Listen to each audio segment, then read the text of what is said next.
Hi, my name is Chelsea Crow, and I am the head of instruction at Arcadia Literacy and Learning. And I'm here today with, I'm Sydney. I'm the founder.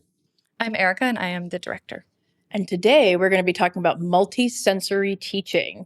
And I've heard this buzzword quite a bit in relation to reading instruction, especially in relation to tutoring intervention programs for dyslexia. Can you guys tell me a little bit about what is multisensory intervention? How do you use it? I mean, it's kind of exactly what it sounds like. So it is where you are bringing in as many senses as you can into the experience. So people often talk about their learning style. Oh, well, I'm a visual learner or I'm an auditory learner. Well, in the world of dyslexia, what you want to do is bring in all of the learning styles. So that's what multisensory teaching is you are, with every exercise, you're incorporating as much of those as you can. So with each concept you teach, students get a chance to practice it with different visual elements, auditory, kinesthetic, so they get a variety of practice opportunities for one given concept. And the research says that this approach is really useful for students with dyslexia, who are autistic, who have ADHD. Have you seen that in your practice? And do you have any ideas as to why that might be? I mean, I would argue it's good for literally everybody. It is. Learning style there. Yes, it is. Teaching it's because nobody learns just one way. We want to make sure that we present information in a way that they have a lot of opportunities to understand. So we could do tactile, we could do like auditory, we could do visual, and it's good to kind of hit all of those senses when you're teaching a new concept, so that way the kid can really internalize it. And I mean, there's quite a few reasons why it's better. Yes. But just to name a few, let's say that you're struggling with phonological processing. Well, incorporating a lot of the auditory helps close that auditory loop that we were talking about, and also brings the visual to support, and also brings the kinesthetic. So then when you bring in all of those pieces, kids are more engaged, right? It also helps with learning and memory, because when you're bringing it to your brain and all of these different inputs, your brain is more likely to make longer lasting connections, more complex connections with these.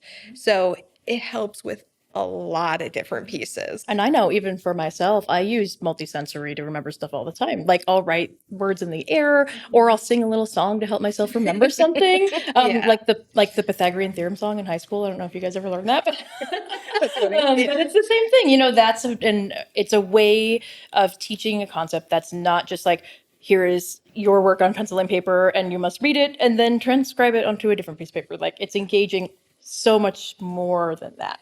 And of course, the student should be able to, write on pencil and paper and, be able to sit down and read a book.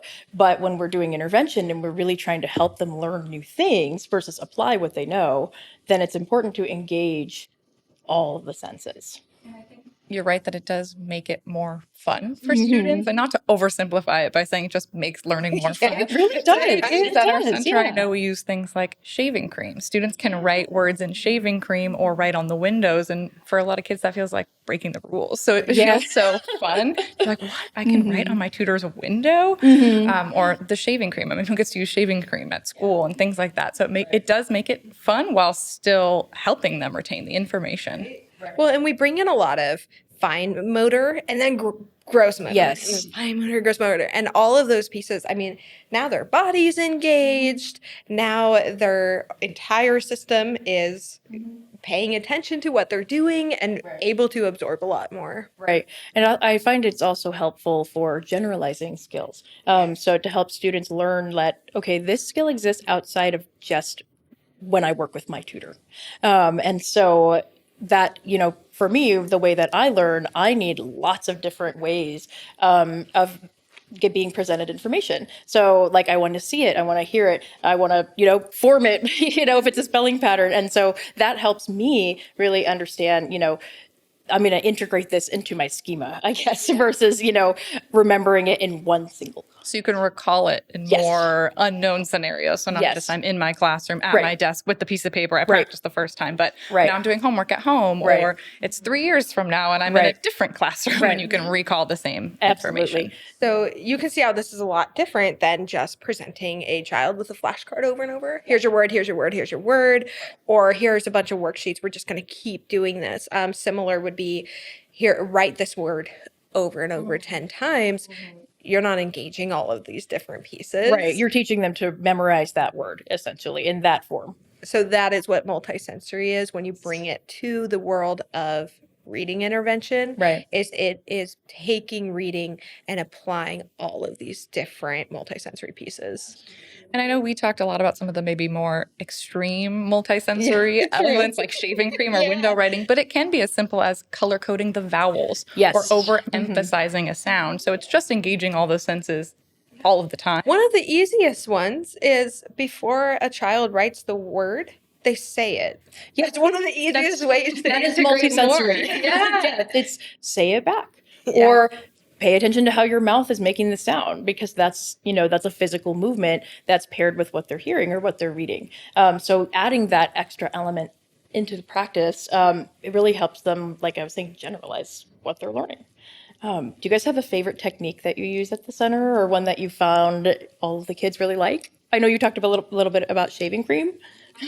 I do. The shaving cream is fun. I think my favorite is color coding things, because I you do get love a good to color code. emphasize certain things, but you can also bring in the kids' interests as well. So if they're obsessed with pink, okay, let's bring in all the shades of pink and let's, incorporate those. Or maybe the rainbow, or maybe we're going to have blue means this and red means this. So you can make it really fun in a very easy way. Colors. Absolutely. We have tons of markers and colored pencils, and those are materials that are probably easy to find at home or at school. So it's a very low stakes way to incorporate some multisensory elements. Kind of like I said earlier, I really like when you go between gross motor and fine motor. So one of my favorite is we have at the clinic a huge chalk wall. And I will tell the student, if we're learning a particular sound, so we're learning AW, write AW as big as you can. And they will take up the whole wall. Yes. And they're so into it. And then I say, okay, now write it as tiny as you can. And it's a lot of fun. And they're getting it from all of these different ways. Right. So now when they see it on a piece of paper, You're like, I know that. yeah, exactly. Yeah, definitely. I know a typical workday ends in me going home covered in various colors and Oh yes, my daughter is always like, "What is that all over you?" I'm like, "It's So my favorite multisensory teaching technique is when they write words in the air. And at our center, we call it air writing. And so what this looks like is they take their two fingers and they say the names of the letters, and they carefully form them, and they have to keep their eyes on it. And so that engages multiple senses at once. And so that can help them remember, when they're sitting there like, oh, how do I spell that again? They can think of the letter names like, oh yeah, REST, and they can also write it.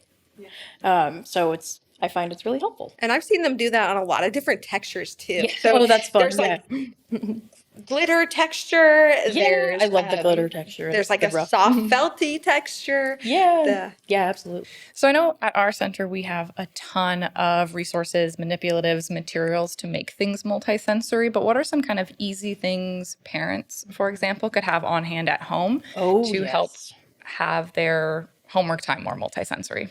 I think the easiest way that parents can think of it is it's not about having like one particular amazing technique. It's about variety. Yeah. So I don't know if every parent is getting this, but there's quite a few homework packets where they're like spelling puzzles where they say, okay, you're going to practice your spelling words in 4 different ways. Right. So that's what you want to do. One of the easiest ones is if you get whiteboard markers, you can write on mirrors or glass tables or things like that, and it erases. Yeah. And kids love it. They do, because they're like, ooh, I get to write on the window or the table. Ooh, this is off limits. Different types of paper. So kids get bored of just doing it on the white paper all the time, like Construction paper. or Post-it notes. Use a crayon versus a marker or a pencil. Yeah. Like, it's so easy to switch it up. Grab chalk and do it outside on the sidewalk. Have them form it in the sand. Yeah, there's so many different things that parents can do. And even it doesn't even have to be for like a school age kid. You can do this stuff with really little kids too, like just start engaging those senses as a means for learning. So I think today's takeaway is that I hit the mic, sorry. So today's takeaway is that students need lots of different practice opportunities, different varieties of, teaching a concept so that way they can remember it and they can really commit it to their long-term memory. So multisensory provides that practice opportunity, and that's our favorite thing to do at our center.